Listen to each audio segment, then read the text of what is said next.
Hello नमस्कार दोस्तों, study point by Ravi में आप सभी का स्वागत है। 50 क्वेश्चनों की सीरीज हम आपको लगातार प्रोवाइड करवा रहे थे, तो किसी कारणवश तबीयत मेरी ख़राब होने की वजह से मैं उसको लगातार नहीं दे पाया। तो अब हम दोबारा से रिपीट कर रहे हैं कि हम 50 क्वेश्चनों की सीरीज, ये 2000 क्वेश्चन आपको पूरे लगातार करवाए जाए। और जिस किसी ने भी हमारे चैनल को सब्सक्राइब नहीं किया है तो प्लीज़ वह हमारे चैनल को सब्सक्राइब करना न भूलें और ज़्यादा से ज़्यादा शेयर करें ताकि पढ़ने वाले बच्चे भी हमारे साथ जुड़ सकें। और जो बच्चा इस वीडियो में नया जुड़ा है तो वह वीडियो को लाइक करें, कमेंट में बताएं कि यह आपको सेशन कैसा लगा और ज़्यादा से ज़्यादा फॉरवर्ड करें। दोस्तों देखिए, आज का पहला क्वेश्चन है, क्यूरी किसकी इकाई है? तो क्यूरी किसकी इकाई होती है? क्यूरी होती है रेडियो एक्टिव धर्मिता। रेडियो एक्टिव धर्मिता की इकाई होती है। तो इसका सही आंसर है ऑप्शन डी। इसका सही आंसर होगा ऑप्शन डी, रेडियो एक्टिव धर्मिता। इसका सही आंसर होगा ऑप्शन डी। नेक्स्ट क्वेश्चन देखिए, नेक्स्ट क्वेश्चन है, पास्कल इकाई है। तो पास्कल किसकी इकाई है? तो पास्कल है दाब की इकाई है। पास्कल होती है दाब की इकाई। दाब की इकाई होती है। दाब की इकाई है, इसका सही आंसर है ऑप्शन डी, दाब की इकाई है। और दाब का एक अन्य मात्रक भी होता है जिसे कहते हैं न्यूटन प्रति वर्ग मीटर। जिसे कहते हैं न्यूटन प्रति वर्ग मीटर। न्यूटन प्रति वर्ग मीटर होता है। नेक्स्ट क्वेश्चन देखिए, नेक्स्ट क्वेश्चन है, कैंडला मात्रक है। तो कैंडला किसका मात्रक है? कैंडला किसका मात्रक होता है? तो कैंडला ज्योति तीव्रता का मात्रक होता है। ऑप्शन सी इसका राइट आंसर होगा, ज्योति तीव्रता। ज्योति तीव्रता इसका राइट आंसर होगा, ऑप्शन सी इसका राइट आंसर है। नेक्स्ट क्वेश्चन देखिए, जूल निम्नलिखित में से किसकी इकाई है? जूल निम्नलिखित में से किसकी इकाई है? जूल ऊर्जा की इकाई है। जूल किसकी इकाई है? ऊर्जा की इकाई है। और कार्य की भी इकाई होती है जूल। तो इसका सही आंसर होगा ऑप्शन डी, ऊर्जा। यहाँ ऑप्शन में ऊर्जा दिया है, अगर कार्य भी दिया होता तो ऊर्जा और कार्य दोनों होता, या जो इन दोनों में से एक दिया होता वो होता। तो इसमें दिया है ऊर्जा, तो इसका सही आंसर होगा ऊर्जा। नेक्स्ट क्वेश्चन देखिए,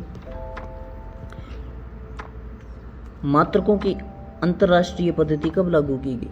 तो कब लागू की गई? 1971 ईस्वी में लागू की गई। तो इसका सही आंसर होगा ऑप्शन ए। नेक्स्ट क्वेश्चन देखिए, हर्ट्ज क्या मापने की एक यूनिट है? तरंगों की आवृत्ति मापने की यूनिट है। ऑप्शन सी इसका राइट आंसर होगा, तरंगों की आवृत्ति। तरंगों की आवृत्ति मापने की इकाई है। नेक्स्ट क्वेश्चन देखिए, विद्युत मात्रा की इकाई है। विद्युत मात्रा की इकाई क्या है? तो विद्युत मात्रा की इकाई है ऑप्शन डी, एम्पियर। एम्पियर इसका राइट आंसर होगा, विद्युत मात्रा की इकाई। एसआई पद्धति में, नेक्स्ट क्वेश्चन है, एसआई पद्धति में लेंस की शक्ति की इकाई क्या है? तो लेंस की शक्ति की इकाई है डायोप्टर। ऑप्शन ए इसका राइट आंसर होगा, डायोप्टर। डायोप्टर इसका राइट आंसर है। नेक्स्ट क्वेश्चन देखिए, डेसिबल किसे मापने के लिए प्रयोग में लाया जाता है? डायोप्टर है ये, तो उसका पहले का आंसर था, जो डेसिबल है किसे मापने के लिए प्रयोग में लाया जाता है? तो ध्वनि, वातावरण में ध्वनि मापने के लिए प्रयोग किया जाता है। तो इसका सही आंसर होगा ऑप्शन बी, वातावरण में ध्वनि। वातावरण में ध्वनि। नेक्स्ट क्वेश्चन देखिए, एम्पेयर नापने की इकाई है। तो क्या नापने की इकाई है? तो इसका सही आंसर होगा करंट। करंट नापने की इकाई है। करंट को हम आई से लिखते हैं, एम्पेयर को हम ए से लिखते हैं, धारा वो इंटेंसिटी मानी आई से प्रदर्शित करते हैं। तो इसका सही आंसर होगा ऑप्शन डी। इसका सही आंसर होगा ऑप्शन डी, इसका राइट आंसर होगा। करंट एम्पेयर मापने की इकाई है, तो क्या मापने की इकाई है एम्पेयर? करंट मापने की इकाई है। नेक्स्ट क्वेश्चन देखिए, यंग प्रत्यास्था गुणांक का एसआई मात्रक है। तो यंग प्रत्यास्था का एसआई मात्रक क्या है? तो इसका सही आंसर होगा न्यूटन प्रति मीटर स्क्वायर। यंग प्रत्यास्था, जिसे दाब मापने का भी कह सकते हैं, न्यूटन प्रति मीटर स्क्वायर। न्यूटन प्रति मीटर स्क्वायर ऑप्शन बी होगा, न्यूटन प्रति मीटर स्क्वायर, या पास्कल भी कह सकते हैं, पास्कल भी होगा।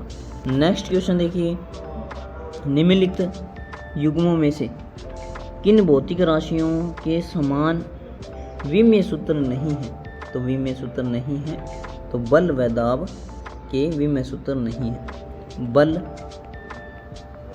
एवं दाब, बल एवं दाब होता है। तो इसका सही आंसर ऑप्शन डी, बल व दाब, इसका राइट आंसर होगा ऑप्शन डी। नेक्स्ट क्वेश्चन देखिए, एक खगोलीय इकाई से संबंधित है।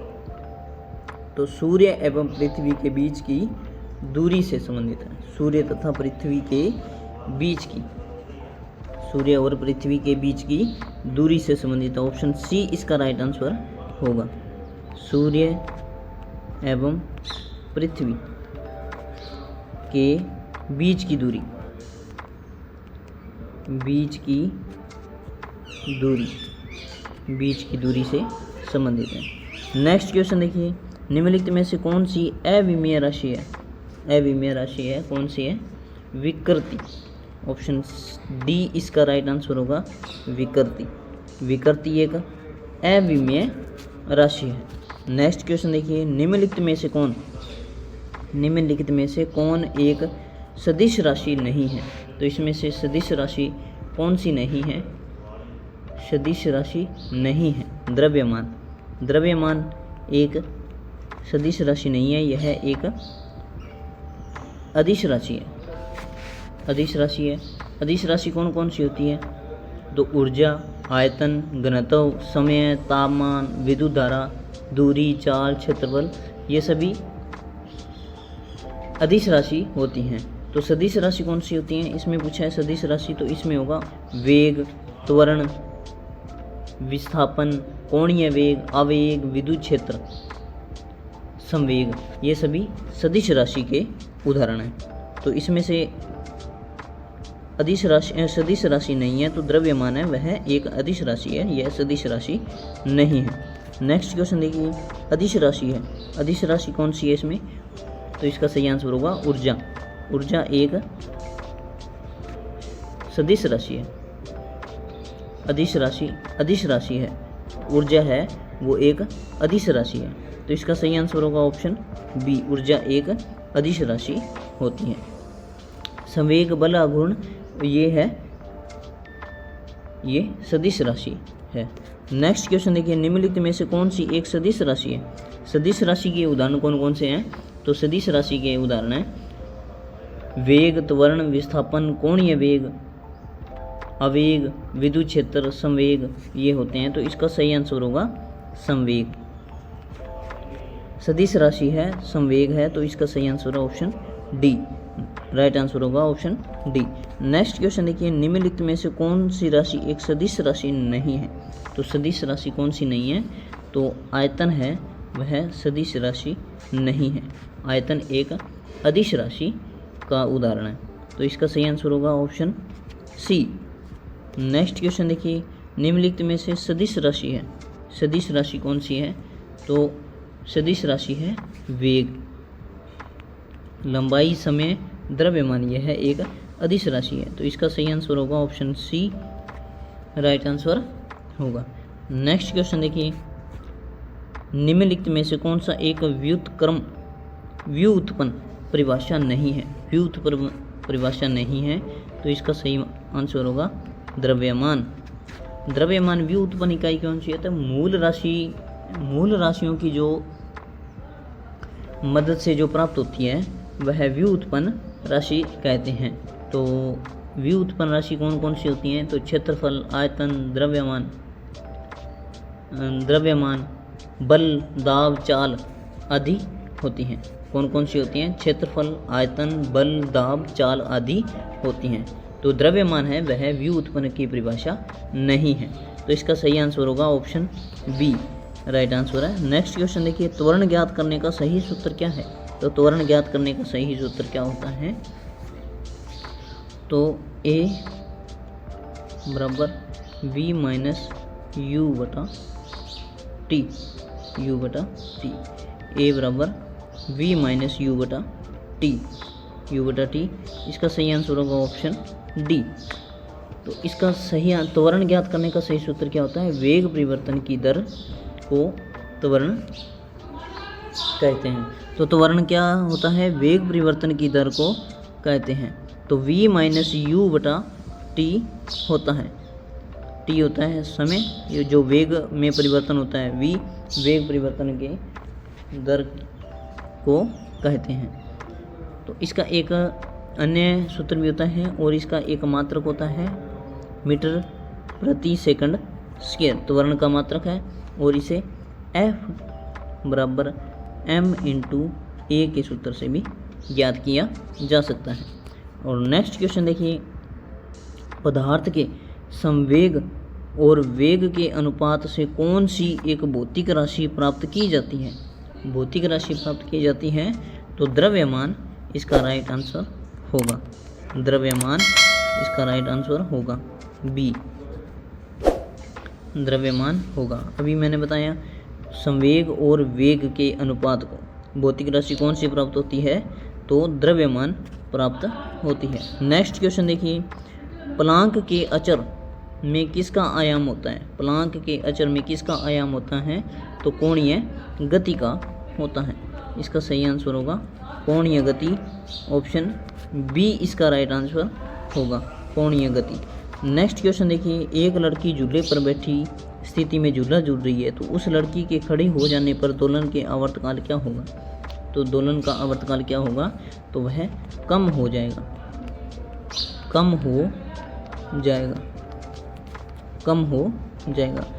हो जाएगा, ऑप्शन डी इसका राइट आंसर होगा। नेक्स्ट क्वेश्चन देखिए, यदि किसी चली हुई वस्तु के वेग को दोगुना कर दिया जाए तो उसकी जो ऊर्जा होती है वो क्या हो जाती है? ऊर्जा होती है या गति होती है वो क्या हो जाती है? तो गतिज ऊर्जा है वह 4 गुना हो जाती है, तो गतिज ऊर्जा 4 गुना हो जाएगी, तो ऑप्शन बी इसका सही आंसर होगा। जो गतिज ऊर्जा है, गतिज ऊर्जा 4 गुना हो जाती है, गतिज ऊर्जा 4 गुना हो जाती है। नेक्स्ट क्वेश्चन देखिए, किसी पिंड के द्रव्यमान तथा भार में अंतर होता है, क्योंकि द्रव्यमान स्थिर रहता है जबकि भार परिवर्तन होता है। द्रव्यमान होता है वह स्थिर रहता है, तो इसका सही आंसर होगा ऑप्शन बी। जो द्रव्यमान है वह स्थिर रहता है जबकि भार होता है वह परिवर्तन होता है, भार परिवर्तन होता है, द्रव्यमान स्थिर रहता है, ऑप्शन बी इसका राइट आंसर। नेक्स्ट क्वेश्चन देखिए, किसी असंतुलित बल द्वारा किसी पिंड में उत्पन्न त्वरण क्या होता है? तो बल के अनुक्रमानुपाती होता है, बल के अनुक्रमानुपाती होता है, तो बल के अनुक्रमानुपाती होता है, इसका सही आंसर है ऑप्शन बी, बल के अनुक्रमानुपाती होता है, ऑप्शन बी इसका राइट आंसर है। नेक्स्ट क्वेश्चन देखिए, प्रत्येक क्रिया के बराबर व विपरीत दिशा में एक क्रिया होती है, वह क्या होती है? तो वह क्या होती है? वह न्यूटन की गति का विषय तृतीय नियम होता है। न्यूटन की गति का तीसरा नियम होता है, क्रिया प्रतिक्रिया से संबंधित होता है, तृतीय नियम होता है, तो इसका सही आंसर होगा ऑप्शन सी इसका राइट आंसर है, न्यूटन की गति का तृतीय नियम। नेक्स्ट क्वेश्चन देखिए, जल में तैरता न्यूटन की गति के नियम के कारण संभव है। जल में तैरना न्यूटन की गति का किस नियम के कारण संभव होता है? तो जल में तैरना तृतीय नियम के कारण होता है। ऑप्शन सी इसका राइट आंसर होगा, तृतीय नियम इसका राइट आंसर होगा। नेक्स्ट क्वेश्चन देखिए, कोई पिंड जब तक विरामावस्था में ही बना रहे उस पर कोई बाह्य बल कार्य करता है। कोई पिंड जब तक विरामावस्था में होता है, विरामावस्था में ही बना रहेगा जब तक कि उसे बाह्य बल कार्य ही करता है। यह कथन किसका है? तो यह कथन किसका है? यह न्यूटन का कथन है। यह न्यूटन का कथन है, होता है। नेक्स्ट क्वेश्चन देखिए, बल की परिभाषा आती है। न्यूटन के कौन से नियम से बल की परिभाषा आती है? और जो गति के प्रथम नियम है उससे होता है, गति के पहले नियम से। ऑप्शन सी इसका राइट आंसर होगा, गति के पहले नियम से। और जो स्थिर है वह स्थिर रहेगा, जो गतिमान है वह गतिमान रहेगी। न्यूटन के बल की परिभाषा होती है। नेक्स्ट क्वेश्चन देखिए, किसी पिंड के गुण धर्म को क्या कहते हैं जिससे वह सीधी रेखा के विरामावस्था तथा उसकी गति में परिवर्तन का विरोध करती है? तो वह क्या होता है? जड़त्व का नियम होता है, जड़त्व का होता है। ऑप्शन ए इसका राइट आंसर होगा, जड़त्व होता है। न्यूटन के पहले नियम को भी कहते हैं, तो क्या कहते हैं? ऑप्शन ए इसका राइट आंसर होगा, जड़त्व का नियम भी कहते हैं, जड़त्व का नियम भी कहते हैं। नेक्स्ट क्वेश्चन देखिए, गाड़ी खींचता हुआ घोड़ा किस बल के कारण आगे बढ़ता है? तो किस बल के कारण आगे बढ़ता है? तो पृथ्वी द्वारा घोड़े के पैरों पर आरोपित बल होता है। तो इसका सही आंसर होगा ऑप्शन ए इसका राइट आंसर है। जो पृथ्वी है, जो पृथ्वी द्वारा घोड़े के पैरों को आरोपित बल के कारण होता है। नेक्स्ट क्वेश्चन देखिए, चलती हुई बस जब अचानक ब्रेक लगाती है तो बैठे यात्री आगे की ओर होते हैं। यह किसके द्वारा समझाया जा सकता है? यह होता है न्यूटन का पहला नियम होता है, न्यूटन का प्रथम नियम होता है, प्रथम नियम के कारण होता है। प्रथम नियम ऑप्शन बी इसका राइट आंसर होता है। नेक्स्ट क्वेश्चन देखिए, रॉकेट की कार्यप्रणाली किस सिद्धांत पर आधारित होती है? रॉकेट की कार्यप्रणाली किस पर होती है? तो तृतीय नियम क्रिया प्रतिक्रिया के अनुसार होती है। तो इसका सही आंसर होगा तृतीय नियम, न्यूटन का तृतीय नियम इसका सही आंसर होगा। ऑप्शन डी इसका राइट आंसर है।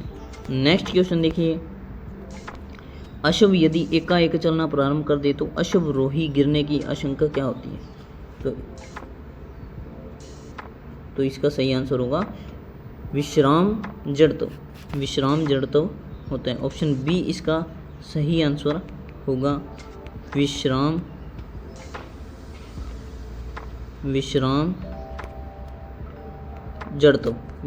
जड़त्व इसका सही आंसर होगा।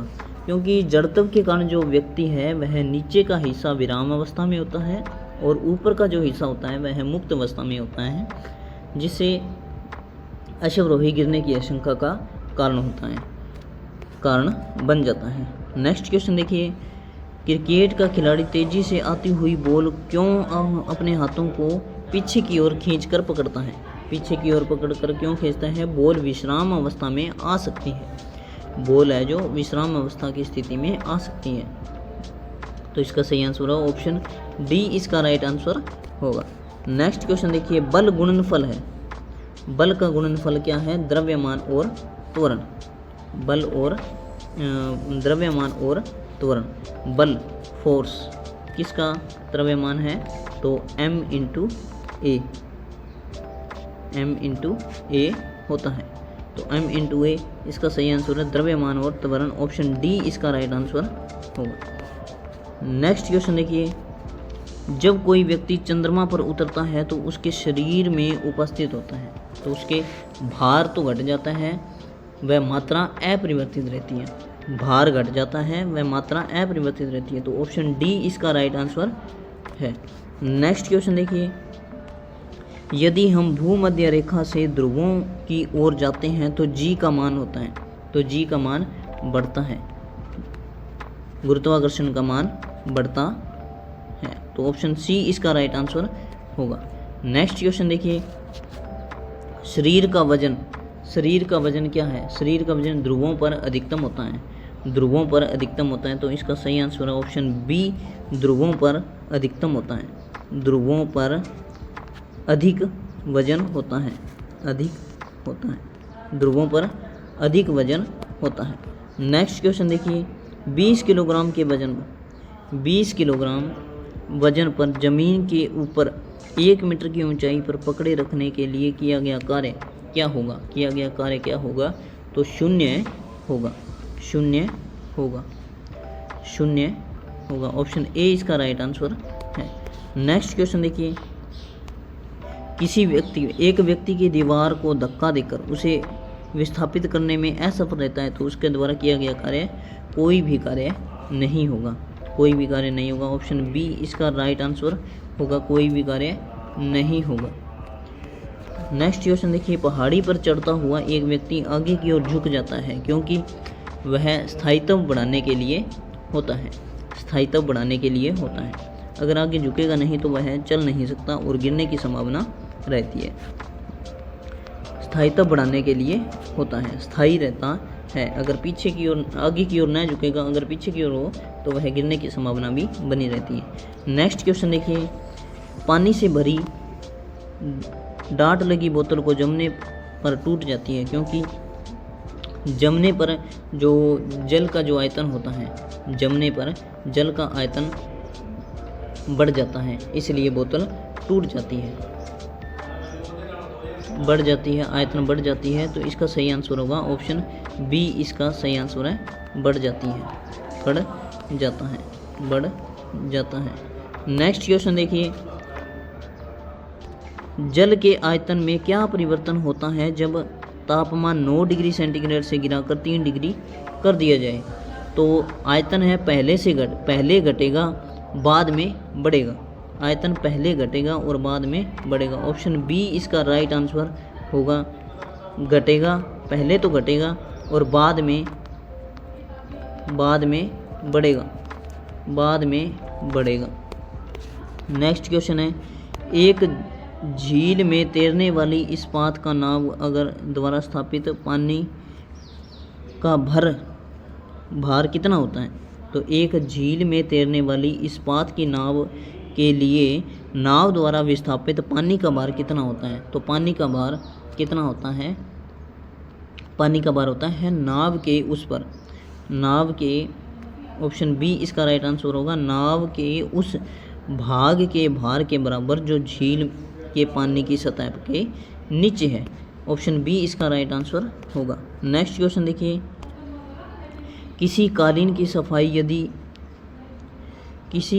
सफाई के लिए यदि उसे छड़ी से पीटा जाए तो उसमें कौन सा नियम लागू होता है? तो उसमें कौन सा नियम लागू होता है? गति का प्रथम नियम होता है, गति का पहला नियम। तो ऑप्शन डी इसका राइट आंसर होगा, प्रथम नियम, प्रथम नियम होता है। नेक्स्ट क्वेश्चन देखिए, और आज का लास्ट क्वेश्चन देखिए दोस्तों, सड़क पर चलने की अपेक्षा बर्फ़ पर चलना कठिन क्यों होता है?